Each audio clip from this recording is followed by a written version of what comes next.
नमस्कार, आप देख रहे हैं आरजे रमझाझर और मैं हूं पुखराज सिंह। पूरे राज्य में इन दिनों अतिथि शिक्षक अपनी मांगों को लेकर अलग अलग समय में अलग अलग जगह पर धरना प्रदर्शन कर रहे हैं। इसी कड़ी में मंगलवार को नारायणपुर जिले के स्थानीय शिक्षकों द्वारा अनिश्चितकालीन धरना पर बैठते हुए अपनी मांगों को रखा गया। देखिए रिपोर्ट।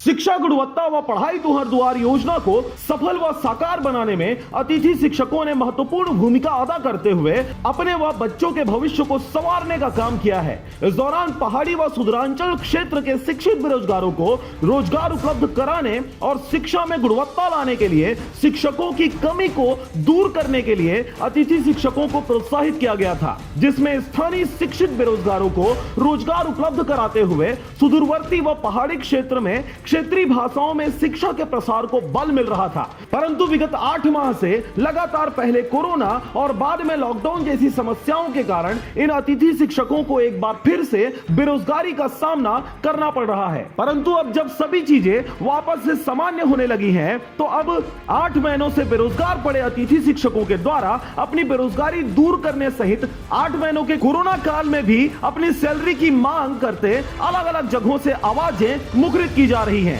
तो आप लोग की मांगे भी होगी, तो मांगे क्या क्या हैं? जितने भी 300 अतिथि शिक्षक हैं स्थानीय, उनको बहाली करो, सेवा बहाली करिए। ठीक नहीं करेंगे तो हम जब तक नहीं करेंगे तब तक हम हड़ताल करेंगे, तो सरकार के विरुद्ध रहेंगे। और क्या इसके साथ साथ और कुछ और मांगे होगी? सिर्फ एक ही मांगे पर तो आप लोग नहीं टिके होंगे। क्या क्या मांग है थोड़ा सा? 8 महीने अभी तो ऐसे हमारी सेवा बहाली 6 महीने के 7 महीने के लिए थी, 7 महीने के लिए थी। उसके बाद हमको हटा दिया गया है। वैसे 1 महीने का वेतन मानदेय तो नहीं दिया गया है। हमारी मांग ऐसे है कि 8 महीने का मानदेय दे जब तक हम बेरोजगार हैं।